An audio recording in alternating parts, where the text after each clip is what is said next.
అందరికీ వరలక్ష్మి వ్రతం శుభాకాంక్షలు. ఎప్పుడు వరలక్ష్మి వ్రతం ఎప్పుడు వీడియో పెడుతున్నా అనుకుంటున్నారా? పిల్లలతో కుదరలేదండి ఎడిట్ చేయడం అవన్నీ. వీడియో అయితే ఆ రోజు తీసాను కానీ తర్వాత ఎడిట్ చేయడం అవి కాస్త కుదరలేదు. ఏదైనా చిన్నపిల్లలతో పూజలు అవన్నీ చేసుకోవడం కొంచెం కష్టంగానే ఉంటుంది. అయినా ఏదో కాస్త నాకు తగినంత విధంగా చేశాను. సో చూసారు కదా, మార్నింగే ఆ రోజు లెగిసి ముందు రోజు నైట్ అంతా సర్దుకొని పడుకునేసరికి నైట్ 1 అయిపోయింది. మా వాడు కరెక్ట్గా ఏమైనా ఉన్నాయి అంటే ఆ రోజు మాత్రం తెలిసిందే కదా, పిల్లలందరూ ఖచ్చితంగా బాగా గోల్ చేస్తారు. ఆ రోజు పడుకొని అన్ని చేసుకునేసరికి 1 అయింది. సో ఎర్లీ మార్నింగ్ లెగిసి మొత్తం అంతా ప్రిపేర్ చేసుకున్నాను ఫుడ్ అదంతా. సో ఆ రోజు మార్నింగే 4 o'clockకి లెగిసి మొత్తం అంతా సర్దుకొని చేసుకొని వంటకాలు అవి చేసుకున్నాను, పిండి వంటలు అవి. అండ్ వరలక్ష్మి వ్రతం నుంచి మనకి ఇంకా ఇయర్లో స్టార్ట్ అయ్యే పూజలన్నీ మోస్ట్లీ ఇంకా అప్పటి నుంచి అన్నీ స్టార్ట్ అవుతూ ఉంటాయి. సో ఇలా ముందు రోజు మార్కెట్కి వెళ్ళి పువ్వులు అవన్నీ కూడా తీసుకొని వచ్చాను. అందరూ ఎక్కువ సెకండ్ వారం చేసుకుంటారు వరలక్ష్మి వ్రతం పౌర్ణమి ముందు, బట్ సెకండ్ వారం నాకు కుదరలేదు. సో నేను 3rd week చేశాను అనమాట. అండ్ నాకు పూజలు ఏమైనా సరే ముందు ఎప్పుడు అనుకుంటాను పిల్లలతో కూడా అవ్వదు, సింపుల్గా చేసుకుందాం అని. బట్ ఏంటో చేసుకుంటే సరే ఎప్పుడో సంవత్సరానికి ఒకసారి కదా వస్తుంది, చేద్దాంలే అని అలా అలా ట్రై చేస్తూ అన్నీ బాగానే కుదిరాయి ఈసారి. అండ్ పువ్వులన్నీ కూడా బాగానే దొరికాయి మార్కెట్లో. సో ఈసారి నేను కూడా అమ్మవారు రూపు పెట్టకుండా జస్ట్ నార్మల్గా కలసం పెట్టి చేసుకుందాం అనుకున్నా. బట్ నేను పెళ్ళయ్యాక 2 years రూపు అవన్నీ పెట్టి చేశాను. సో ఈ ఇయర్ కూడా చేస్తే 3rd year అయిపోద్ది కదా అని రూపు అవన్నీ పెట్టుకుని డెకరేట్ చేసుకోవడానికి ట్రై చేశాను. సో ఇవన్నీ ముందు రోజు నైట్ కొంచెం సర్దుకుంటాను అనమాట. అవి డ్రెస్ అవన్నీ అమ్మవారికి కట్టే చీర జడ అవన్నీ ముందు రోజు సర్దుకుంటాను. సో చూసారు కదా, ఇలా జస్ట్ లంగా ఓని టైప్ లాగా వేసాను అనమాట అమ్మవారికి. ఇదంతా మార్నింగ్ లేసాక సర్దుకున్నాను. ఇంకా వంటలు అవ్వలేదు, వంటలు అవ్వాలి. ముందుగా అమ్మవారి దగ్గర అంతా రెడీ చేసుకున్నాను.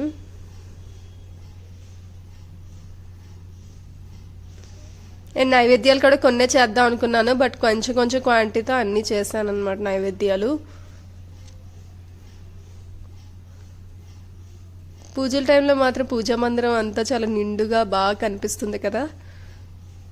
అమ్మవారికి ఇలా వెండి మొహంతో రూపం పెట్టాను. కొంతమంది ఇంకా బాగా అలంకరాలు అయ్యి చాలా బాగా చేస్తున్నారు, చాలా డిఫరెంట్గా ట్రై చేస్తున్నారు అందరూ. సో నైవేద్యాలు కూడా అన్ని చేశాను. దద్దోజనం అది కలుపుతున్నాను, పులిహోరకి అవన్నీ తాలింపేశాను.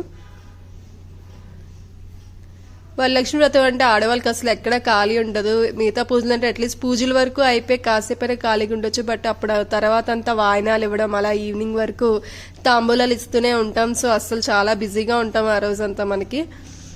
ఇంతకుముందు పిల్లలతో కొంచెం పెద్దవాళ్ళంటే వేరే వాళ్ళ హెల్ప్ ఉండి అలా చేసుకోవడం కొంచెం ఈజీగానే ఉంటుంది.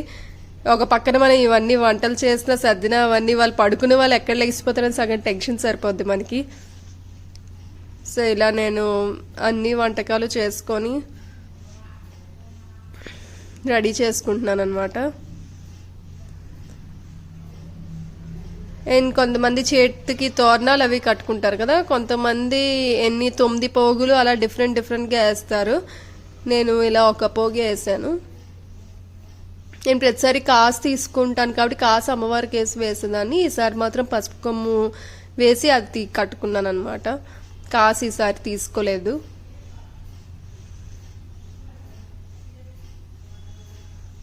అలా ఒక్కొక్కసారి మర్చిపోతూ ఉంటాం, అలా పూజ టైంలో కూడా గుర్తొస్తూ ఉంటాయి. అలా మర్చిపోతున్నప్పుడు ముందు రోజు మనకి అలా 2-3 days నుంచి రేపు ఏం చేయాలి, అవి చేయాలి, ముందుగా ఇది చేయాలి, టు డూ లిస్ట్ అనేది రాసుకుంటే కాస్త ఈజీగా ఉంటుంది అనుకుంటా. ఈసారి అయితే అలా ట్రై చేయాలి, వినాయక చవితి నెక్స్ట్ వస్తుంది కాబట్టి.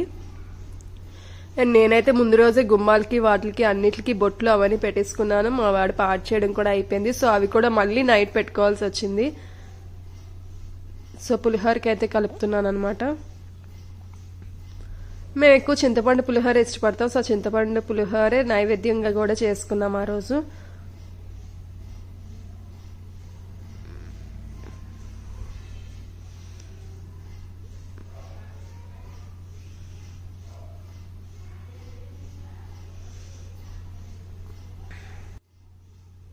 పూజల్లో అన్నిటిలో మెయిన్గా పువ్వులు ఉంటే మాత్రం ఆ కళ వేరుగా ఉంటుంది. పువ్వులతో ఎక్కువ సర్దుకుంటే మాత్రం చాలా బాగుంటుంది. పువ్వులు వీలైతే ఎన్ని ఎక్కువ దొరికితే అన్ని ఎక్కువ పువ్వులతో సర్దుకుంటే చాలా నిండుగా అనిపిస్తుంది పూజ గది అంతా. సో చింతపండు మగ్గు అన్నీ వేసుకొని పోపులో అన్నీ వేసుకొని ఇలా పులిహోర కలుపుకుంటున్నాం. నైవేద్యాలు కొంచెం కొంచెం అయినా సరే ఎక్కువ అయ్యేసరికి చేయడానికి ఒకటి చేయడానికి చాలా టైం పడుతుంది కదా. సో ఇవన్నీ కలుపుకొని ఫ్రూట్స్ అన్నీ కూడా నేను ఇలాగ వాష్ చేసి ఒక దగ్గర పెట్టుకుంటున్నాను అనమాట. నేనైతే పెళ్లికి ముందు అస్సలు ఏమీ చేసేదాన్ని కాదు, జస్ట్ ఏమైనా షాప్కి వెళ్ళి తెమ్మంటే తెచ్చేదాన్ని అంతే. ఇప్పుడు మనం ఎంత పెద్దవాళ్ళం అయిపోయాం, ఇవన్నీ లెగిసి మనంతలో మనమే చేసుకుంటున్నాం. సో అన్నీ అయిపోయి లాస్ట్ ఇంకా బూరెలు ఒకటి ఉన్నాయన్నమాట. ఈ బూరెలు ఎప్పుడు నాకు సరిగ్గా పాకం కుదరదు, సో అది ఎలా వచ్చిందా అనేది సగం టెన్షన్ అనమాట. టైం చాలా అయిపోతుంది, సో అందుకని ఫాస్ట్గా కాలుతున్నా సరే ఫ్యాన్ వేసుకొని ఫాస్ట్గా చేస్తున్నాను.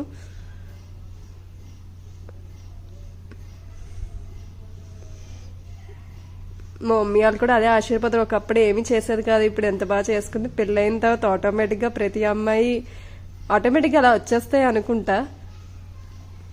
అండ్ మన మమ్మీ వాళ్ళు చేసే పద్ధతులు చేసే పూజలు అన్నీ చూస్తాం కాబట్టి అన్నీ అలా బద్దకిచ్చాలనుకున్నా సరే ఆ టైంకి అన్నీ మనం కూడా ప్రిపేర్ చేసేస్తాం మన పిల్లల కోసం, మన ఫ్యామిలీ కోసం.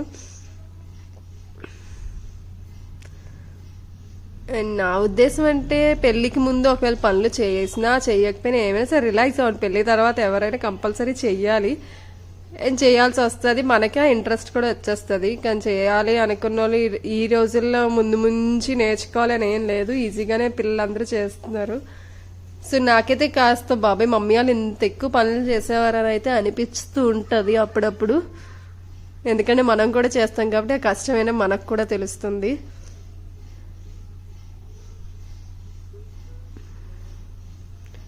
ఈ వంటలు ఇవన్నీ అయిపోతే కొమ్ముశనగలు అవి తాంబూలానికి అనమాట నానబెట్టాను. నానబెట్టేసి వాడిది సైడ్ నుంచి పచ్చి కొమ్ముశనగలే తాంబూలం ఇస్తారు. సో తాంబూలంతో పాటు పచ్చి కొమ్ముశనగలు కూడా తాంబూలం ఇస్తారు ఇటువైపు అంతా. మా అక్క వాళ్ళు ఉండేది బెంగళూరులో, అటువైపు అలా శనగలు ఇవ్వరంట, కొబ్బరికాయ కూడా ఇస్తూ ఉంటారంట. ఇటువైపు మాత్రం ఆంధ్ర, హైదరాబాద్ ఇదంతా పచ్చి కొమ్ముశనగలు అనేవి తాంబూలం ఎక్కువ ఇస్తూ ఉంటారు. ఎక్కువ ఆంధ్రాలో అయితే చూసాము, హైదరాబాద్లో కూడా కొంచెం తక్కువ. ఈ గార్లేడు ఇవన్నీ మా ఆయనకి ఇష్టం అని చెప్పి పెళ్లి తర్వాత నేను నేర్చుకున్నాను. స్టార్టింగ్లో పెళ్లికి ముందు ఆయిల్లో ఏమైనా వేయాలంటే చాలా వేసి అటు ఇటు గెంతేదాన్ని. ఇప్పుడు చూడండి ఒక ప్రో అయిపోయాం గార్లు అయ్యి వేయడంలో. మనమే వేసుకొని మనమే తీసుకొని. సో నైవేద్యాలన్నీ ఇలా ప్రిపేర్ చేసుకుందాం. సో నేను రుబ్బులు అవి ఆ రోజు మార్నింగ్ కాదు ముందు రోజు నైటే మ్యాక్సిమం రుబ్బులు అవన్నీ రుబ్బేసుకొని పెట్టుకుంటే, ఎందుకంటే పిల్లలతో అవ్వదు కాబట్టి. మా బాబు చాలా చిన్నోడు అనమాట, 18 months వాడికి. సో వాడితో ముందు రోజు నేను వాడు పడుకున్నాక అన్ని సర్దుకోవడం అవన్నీ చేశాను. బొట్లు అవి పెట్టాక కూడా అన్ని పాడు చేస్తాడు కాబట్టి మళ్ళీ అవి పెట్టుకున్నాను నైట్. గారెలు అయిపోయి బూర్లు కూడా లాస్ట్లో వేసేసుకుంటే ఇంకా వంటలన్నీ అయిపోయినట్టే పూజ చేసుకోవచ్చు.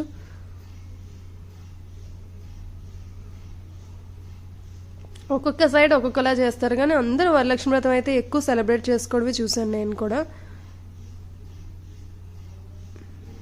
అండ్ మా మమ్మీకి అయితే వరలక్ష్మి వ్రతం రోజు అస్సలు ఖాళీ ఉండదు. మార్నింగ్ లెగుస్తుంది, మార్నింగ్ నుంచి ఇంకా నైట్ వరకు అలాగా పనే ఉంటుంది. అండ్ తాంబూలాలకి ఒకరింటికి వెళ్ళడం, వాళ్ళు రావడం, మళ్ళీ వీళ్ళు వెళ్ళడం, ఇవే సరిపోతాయి వరలక్ష్మి వ్రతం అప్పుడు.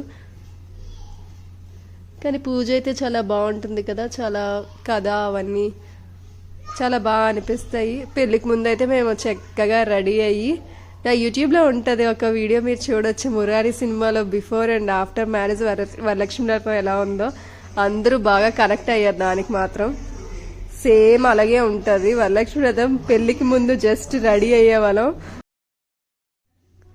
ముందు రోజంతా ఏం ఆలోచించుకునే వాళ్ళం, ఏం వేసుకోవాలి, ఏ లంగామని కట్టుకోవాలి, ఏ శారీ కట్టుకోవాలి, ఇవే ఆలోచించేవాళ్ళం.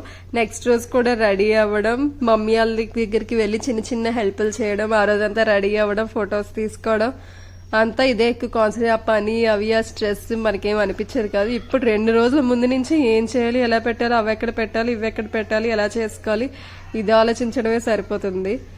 అండ్ ఆ రోజు కూడా అస్సలు ఎక్కడా ఖాళీ ఉండదు, మనకి కంటిన్యూ పని చేసుకోవాల్సి వస్తుంది. సో ఈలోగా నేను కొంచెం రెడీ కూడా అయిపోతున్నాను. మాకి రెడీ అవ్వడం ఇవన్నీ చాలా ఇంట్రెస్ట్ చిన్నప్పటి నుంచే. సో ఏ పూజలైనా ఏమైనా సరే బద్దకించకుండా మొత్తం పని అంతా చేసుకుని లాస్ట్లో మాత్రం ఖచ్చితంగా రెడీ అవుతాం. అండ్ రెడీ అయ్యి చేసుకుంటే అదొక సాటిస్ఫాక్షన్. ఇంట్లో మహాలక్ష్మిలాగా నీట్గా రెడీ అయ్యి చేసుకుంటే చాలా బాగుంటుంది కదా. కొంచెం పెద్ద అయితే మరి బద్దకిచ్చేస్తామేమో తెలియదు, కానీ ప్రస్తుతానికి మాత్రం ఆ ఇంట్రెస్ట్ అయితే ఉంది. సో బూర్లు కూడా వేసేసుకుందాం, లాస్ట్లో వేసుకుంటే ఇంకా పూజ చేసుకోవచ్చు. అండ్ మావాడు కూడా లెగ్స్ ఎలా ఉన్నాడు, ఈ పాటికి లెగ్సిపోతాడు ప్రతిరోజు, చూడాలి మరి లెగ్సిపోతాడో లేదో. సో బూర్లు అవి చాలా జాగ్రత్తగా వేసుకోండి, కొంచెం అంటే స్టఫ్ అది బయటకు వచ్చేలా వేసుకుంటే అది ఇంకా తలనొప్పి, ఆయిల్ అంతా పాడైపోద్ది. సో మళ్ళీ ఆయిల్ మార్చుకోవాలి.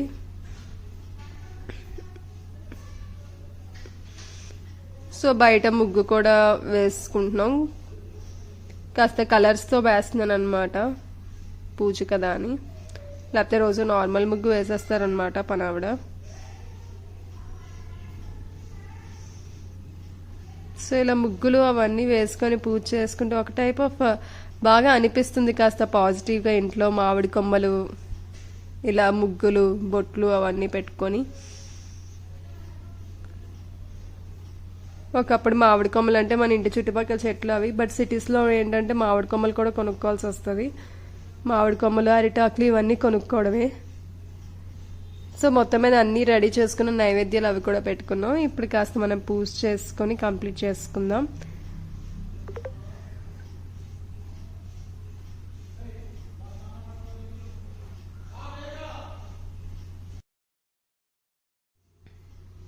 చూసాడు కదా మా వాడైతే లెగిసిపోయాడు, అప్పుడే చూస్తున్నాడు మమ్మీ ఏం చేస్తుందా ఏంటా అని.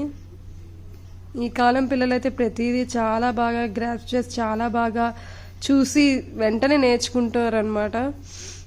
సో రోజు నేను పూజ చేసినప్పుడు కూడా వస్తాడు బొట్టు పెట్టమ్మా అని. సో పూజ అయితే కంప్లీట్ అయిపోయిందండి. ఇది మా ఇంట్లో మేము చేసుకున్న వరలక్ష్మి వ్రతం.